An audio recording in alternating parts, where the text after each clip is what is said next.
quelle place il a le monde futur dans ton cœur? Quelle place ils ont les excréments de ce monde? Et quelle place il a le monde futur dans ton cœur? Alors quand tu vas être dans ton travail, on va voir, c'est tout. Le travail, c'est là où tu vas être mis à l'épreuve. Chaque fois que tu vas passer une épreuve, Hachem, il va te donner un supplément d'âme. Tu vas devenir plus fort. Tu vas devenir plus fort. Et il y a il m'avait raconté une fois que j'étais au Canada, il m'avait raconté que la famille Reichmann, une fois, il leur avait proposé, la chaîne des chemins de fer à acheter. La chaîne des chemins de fer du Canada, elle était à vendre. Et c'était pendant les 9 jours de Tisha B'Av. Alors ils ont proposé, ils ont dit voilà, il y a maintenant une enchère, ça se vend aux enchères, etc. C'est l'affaire du siècle, les trucs. Alors ils sont venus, ils ont proposé, eux c'était des gens riches, ils ont proposé. Et ils ont dit non, on n'achète pas, nous on n'achète rien, on vend rien pendant les 9 jours. C'est comme ça chez nous, il n'y a pas de... C'est les jours de deuil du Beth Amikdash, il n'y a pas de business, il n'y a pas de truc, on ne fait rien pendant ces 9 jours-là. Il dit non, mais si vous ne donnez pas une réponse maintenant, c'est terminé. Il y a quelqu'un d'autre. Okay. Terminé, c'est terminé, c'est tout. Nous, on ne fait pas de commerce ces jours-là. Qu'est-ce qui s'est passé? C'est que Béhémet, il n'y a personne qui a fait aucune proposition. Et après les 9 jours, ils l'ont proposé beaucoup moins cher que ce qu'elle était pendant les 9 jours. Donc ils ont gagné. Mais ça, même si tu ne gagnes pas, ça ne fait rien. Même si quelqu'un y perd, c'est pas grave. Mais il dit, moi, ça, ne bouge pas, c'est tout. Non, mais tu mens un petit peu, tu lui dis ça, ça y est, tu gagnes. Moi, je ne gagne pas. Moi, je veux de la neshama, moi, je ne veux pas des excréments. Je veux de l'argent de neshama, pas de l'argent d'excréments. C'est ça qui m'intéresse. Donc cet argent-là, je ne le veux pas, c'est tout. Il ne m'intéresse pas, je ne veux pas. Et ça, c'est l'épreuve de chacun, tous les jours, toute la semaine. C'est ça, Massa Matan Bémoula. C'est-à-dire qu'on va nous tester là-dessus. Et chaque fois, des gens ils demandent, des fois, ouais, je ne m'en sors pas spirituellement. Combien de Baal Chouva, ils disent, ouais, ça fait 10 ans, 15 ans, je fais de Bodédou, je fais truc et tout, j'avance pas, je suis toujours dans l'état à vote, truc. Mais il faut voir là-dedans où tu en es. Parce que c'est ça le moteur principal. C'est celui-là qui donne toute l'énergie de la Neshama. Si maintenant tu fais attention dans la semaine, et tu respectes Hachem, et tu es engagé, Béhémet, pour devenir quelqu'un de confiance, comme Hachem dit, Bekol Beti Nehemanu, dans toute ma maison, c'est un homme de confiance. Moshe Rabbeinu, il est chez moi, c'est un homme de confiance, c'est tout. J'ai confiance en lui. Maintenant, plus on aura confiance en toi dans le Shamaïm, et plus on va te déléguer. On va te donner des Tosefet Neshama. C'est-à-dire, on va t'ajouter une ampleur dans ta capacité de réparer dans ce monde. Après, à tous les niveaux, tu vas réparer. Avec ton argent, avec ta prière, avec ta Torah, avec ton chesed, avec ton manger, tout ce que tu fais, après, tu répares. Tu répares. Et plus tu répares, et plus on te donne à réparer. Encore plus. Mais on va te tester dans le Lamed Tet Melachot.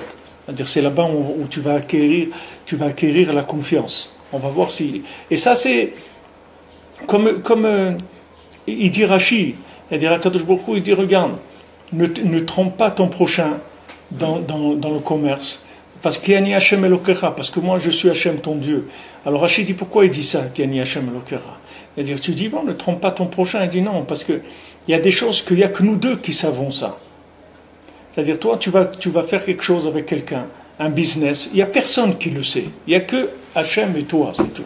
Il n'y a personne qui sait ça. C'est-à-dire que maintenant, par exemple, quelqu'un il voulait vendre une maison, et il voulait la vendre à un certain prix, tu lui dis non, tu vas pas trouver quelqu'un à ce prix-là et tout. Je te conseille, fais-moi confiance, moi je suis quelqu'un de métier, je connais et tout. De toute façon, moi je te dis c'est pour ton bien. Hein. Tu voulais la vendre 200, vends-la à 150 et débarrasse-toi parce qu'en ce moment, il paraît que ça va baisser, etc. Après, toi, tu envoies quelqu'un pour acheter la maison et tu prends 10 000 ou 20 000. Mais ça disons que personne ne le sait, ok? Mais Hachem, il le sait. Hachem, il dit attention, je suis Hachem, ton Dieu. C'est-à-dire que tu vas gagner ce que tu vas gagner.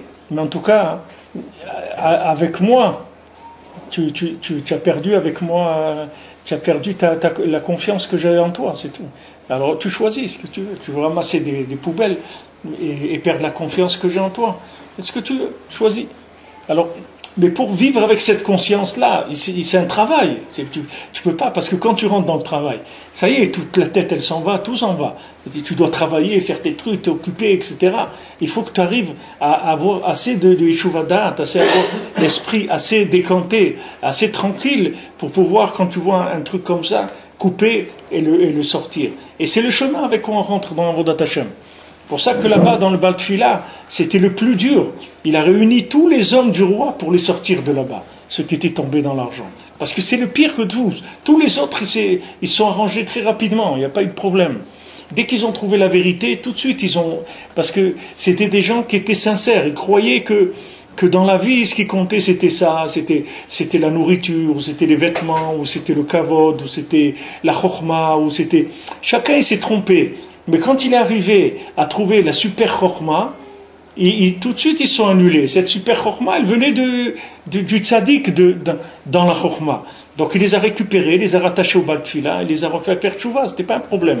Parce qu'ils étaient dans une erreur, mais ils étaient sincères. C'est-à-dire dans leur erreur, ils pensaient que c'était ça.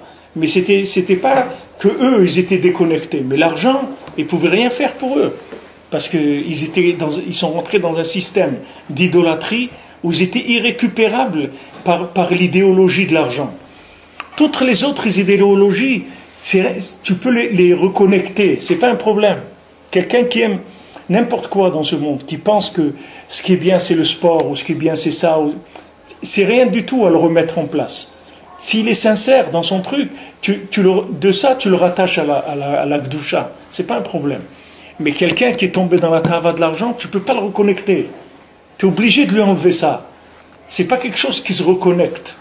Il y a pas de... C'est de l'avodazara. On ne peut pas purifier l'avodazara. Une idole, tu ne peux pas la purifier. Tu ne peux pas dire, bon, je vais lui mettre un chapeau et je lui mets une kippa et une barbe. Et voilà, ça y est, c'est bon. Non, non, tu ne peux pas. C'est une avodazara, c'est tout. Tu ne peux rien faire. Il faut que tu l'enlèves, c'est tout. Et alors maintenant, on ne va pas te demander d'enlever d'un coup, petit à petit, c'est tout. Il va y avoir des petites épreuves. Mais sache que chaque fois que tu passes une épreuve, tu sors beaucoup plus fort. Tu sors beaucoup plus fort et le Shabbat, il va te donner encore beaucoup plus d'énergie par rapport à l'épreuve que tu es passée, parce que le Shabbat, il va te donner tout ce que tu as fait pendant la semaine, il va te le récompenser en te donnant ton Sefet Neshama. Et c'est un cycle. Une fois que tu es rentré là-dedans, après ça y est, tu commences à progresser, tu commences à prendre confiance en toi, confiance en Hachem. Bien sûr, après quand tu vas voir des miracles, des trucs, après c'est pas difficile de rester dans la confiance dans Hachem. Ce qui est dur, c'est au début, quand tu es perdu un peu, alors tu crois que l'argent, ça va t'aider dans ta vie, qu'avec ça tu vas avoir du pouvoir, tu vas pouvoir faire des choses, etc. Mais après, quand tu rentres dans le rapport avec Hachem, tu comprends bien que Hachem il te donne tout ce que tu as besoin. Donc ça y est, tu sors de ce rapport-là avec l'argent. Ça, c'est l'épreuve principale, il dit.